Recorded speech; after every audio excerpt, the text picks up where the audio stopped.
Hi students, क्या हाल है आपके? ठीक है, उम्मीद है आप सब जो है वो बिल्कुल ठीक ठाक होंगे। जी बच्चों, आज की इस वीडियो के अंदर हम बहुत ही इंपॉर्टेंट चीज़ जो है वो डिस्कस करने वाले हैं। बहुत ही इंपॉर्टेंट कॉन्सेप्ट जो है वो अंडरस्टैंड करने वाले हैं। अगर आप खैरियत से नहीं है तो आप बिल्कुल ठीक हो जाएं। अपने माइंड की जो मोमबत्ती है उसको जगा लें, उसको ऑन कर लें, उसको रोशन कर लें, क्योंकि आज हम बहुत ही इंपॉर्टेंट चीज़ डिस्कस करने वाले हैं। अपना सारे का सारा फोकस आज आप मुझे देंगे ताकि आप अच्छे तरीके से जो है ये मेथड, ये एक नई चीज़ जो है वो सीख सके। आज हम करने वाले हैं अरिथमेटिक सीक्वेंस का फंडा। जी, तो अरिथमेटिक सीक्वेंस से बेटा बहुत ही इंपॉर्टेंट चीज़ है कि आपकी जस्ट 8 क्लास में नहीं, ये आपके 9th 10th फर्स्ट ईयर और सेकंड ईयर के अंदर भी ये टर्म यूज होने वाली है। और ये इंपॉर्टेंट चीज़ है, इंपॉर्टेंट कॉन्सेप्ट है, और ये न्यू कॉन्सेप्ट है, न्यू जो है वो आपके लिए नई आने वाली चीज़ है। तो बेटा अगर आप चैनल पे फर्स्ट टाइम आए हैं तो आप काइंडली जल्दी से चैनल को सब्सक्राइब कर दें, साथ ही साथ बेल आइकन को क्लिक भी कर दें ताकि नेक्स्ट आने वाली हर वीडियो आप तक पहुंच सके। और इसके साथ अगर आपको फर्स्ट चैप्टर की कोई भी वीडियो, किसी भी किस्म की एक्सरसाइज की वीडियो चाहिए तो आप अपनी एक्सरसाइज लिखें, उसके साथ अपनी जो है वो क्लास लिखें, बाय ग्रुप मैथ लिखें, तो आपके सामने वो एक्सरसाइज जो है वो निकल के आ जाएगी। जी, तो अरिथमेटिक सीक्वेंस हम करने जा रहे हैं एक्सरसाइज 2.2 के क्वेश्चन नंबर 3 को, जिसमें हमें सीक्वेंस गिवन है और हमने उसकी जनरल टर्म जो है वो फाइंड करनी है। मींस के nth टर्म हमने फाइंड करनी है, हमें एक सीक्वेंस गिवन है। तो आइए देखते हैं क्वेश्चन को कैसे हमने सॉल्व आउट करना है। तो मैंने दो क्वेश्चन लिखे हैं, 3 क्वेश्चन के 2 पार्ट्स लिखे हैं। फर्स्ट में कहता है कि 6, 13, 20, 27 ये हमारे पास है बेटा एक सीक्वेंस है। इस सीक्वेंस में से हमने जनरल टर्म फाइंड करनी है, मींस के nth टर्म फाइंड करनी है, an फाइंड करना है। तो कैसे फाइंड करेंगे? आपने फोकस करना है, वीडियो को लास्ट तक देखेंगे तभी आपको समझ आएगी। दरमियान में छोड़ के भागेंगे तो आपको कुछ भी पले नहीं पड़ेगा। आपको डिफरेंट कॉन्सेप्ट से, डिफरेंट मेथड से आपको ये क्वेश्चन जो है वो करवाए जाएंगे इंशाल्लाह। जी, तो बेटा फर्स्टली हम इसका लिखेंगे सोल्यूशन। सॉल्यूशन के बाद देखें इसी सीरीज को आप दोबारा लिखें, 6, 13, 20, 27 and up to so on. ठीक है, अब इसके अंदर हमें पता है कि A1 फर्स्ट टर्म है, ये सेकंड टर्म है, ये A3 है, ये A4 and up to so on. ठीक है, अब इनमें जो डिफरेंस है वो कॉमन होता है और वो D है। ठीक है जी, इसमें ये A1 इज इक्वल टू 6 है। ठीक है, और इसका हमने D फाइंड करना है। D कैसे फाइंड करेंगे बेटा? डी इसका होगा हर नेक्स्ट टर्म में से प्रीवियस टर्म को माइनस करने से। मींस के हर अगली टर्म को पिछली टर्म में से माइनस करेंगे, मतलब कि हर अगली टर्म में से पिछली को माइनस करेंगे तो हमें डी फाइंड हो जाएगा। जैसे 13 माइनस 6, हाँ जी, 13 माइनस 6 कितना हो जाएगा? ये हो जाएगा 7। इसी तरह बाकी तमाम का जो डिफरेंस है वो यही है।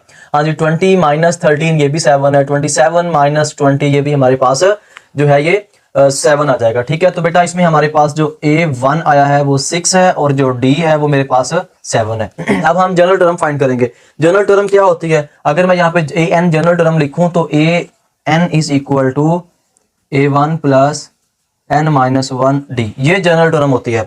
तो इसके अंदर हम वैल्यूज पुट कर देंगे, हमारे पास AN फाइंड हो जाएगी।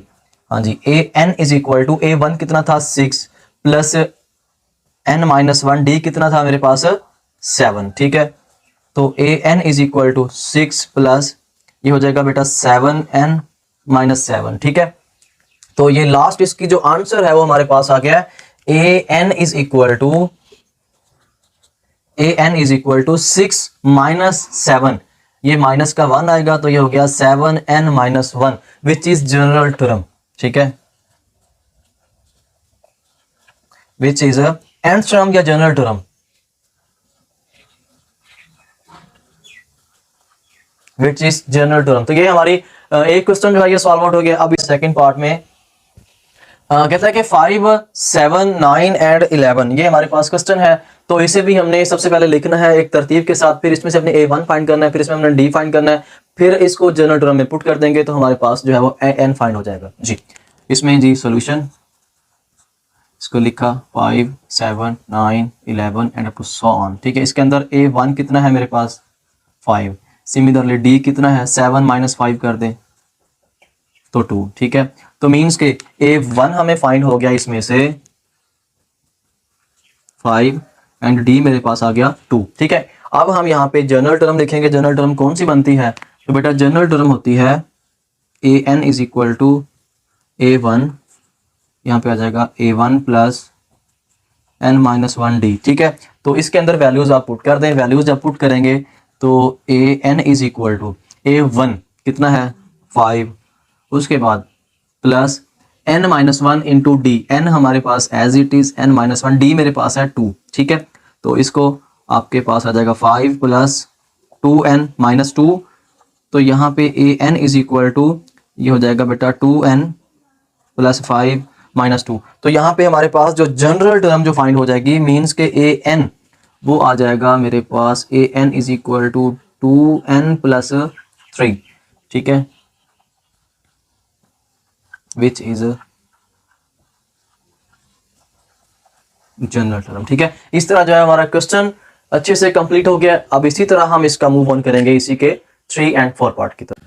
जी तो बेटा ये आपके सामने बिल्कुल जो है वो तीसरा और चौथा जूस मैंने लिखे हैं, तो तीसरा और चौथा जूस इसको भी हम सॉल्व करेंगे बेटा। फिर मैं कहता हूँ अगर आपने चैनल को सब्सक्राइब नहीं किया तो आप चैनल को सब्सक्राइब कर दें ताकि नेक्स्ट आने वाली वीडियो अब तक पहुंच सके। तो बेटा चैनल सब्सक्राइब करने से जो है वो सिर्फ स्ट्रगल करने वाले का जो हौसला हो जाता है उसकी हौसला अफजाई नहीं करेंगे तो फिर मजा नहीं आता, आप रिस्पॉन्स दिया करें। थैंक यू जी। तो क्वेश्चन है 3 वाला, इसको फर्स्ट लिखा हमने जी सोल्यूशन के बाद इसको एज इट इज लिखा 4, 9, 14 and 19 and up to so on, ठीक है। अब इसमें बेटा a1 मेरे पास कौन सी वैल्यू है, a1 इज इक्वल टू मेरे पास है 4 एंड d इसमें है जी 9 minus 4 is equal to 5, 14 minus ये भी 5 हमारे पास आ जाएगा, ठीक है। तो ये मेरे पास मीन्स के इसमें जो वैल्यूज हैं दूसरी मीन्स के ये इसमें a1 इज इक्वल टू 4 है, d इज इक्वल टू 5 है, ठीक है। अब यहाँ मैंने लिखा इसका जनरल फार्मूला, वो क्या होता है an is equal to a1 plus n minus 1 into D. इसके अंदर इनकी वैल्यूज जो है वो आप पुट कर दें, वैल्यूज जब आपने पुट की तो हमारे पास क्या आंसर आ जाएगा, an is equal to a1 की जगह पे 4 plus n minus 1 into D की जगह पे आ जाएगा 5, ठीक है। तो an इज इक्वल टू अब ये 4 प्लस 5n माइनस 5, ठीक है। तो ये हो जाएगा 5n माइनस 4 माइनस 5 माइनस का 1 आ जाएगा, ठीक है। तो बेटा हमारे पास जो an फाइंड हो जाएगा तो वो हो जाएगा 5n minus 1 which is general term,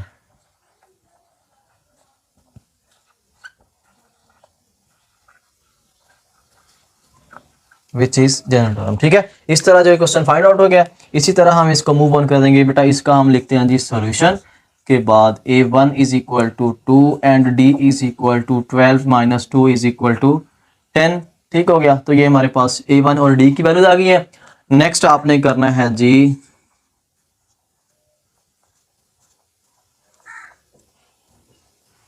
तो ये आपने सॉल्व करके मुझे कमेंट सेक्शन में लाजमी बताना है कि आपको क्वेश्चन ये हो गया है या नहीं हुआ, ताकि अगर नहीं हुआ तो फिर मैं इसका जो है सोल्यूशन आपको तक पहुंचा सकूं।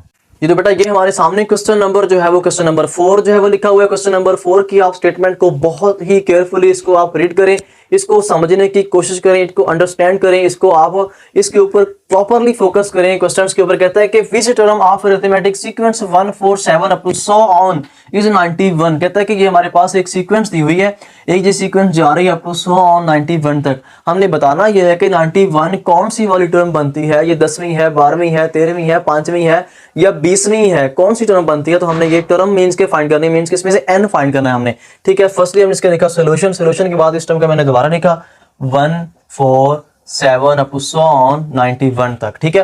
तो इसमें बेटा हम सबसे पहले a1 एक्चुअली हमने इसमें से a1 d और an फाइंड आउट करने हैं, उसके बाद हमने इसको जनरल टर्म के अंदर पुट कर देना है। तो बेटा इसके अंदर देखें, इसमें हमारे पास जो a1 गिवन है, a1 हमेशा फर्स्ट टर्म होती है और d जो है वो डिफरेंस होता है।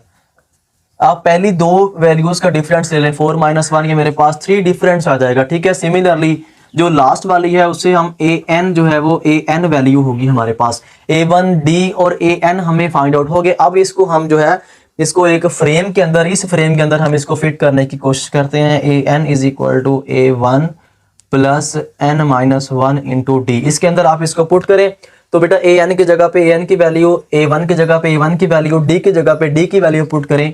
an हमारे पास है 91, a1 मेरे पास है 1 plus n minus 1 into D की जगह पे आ जाएगा 3।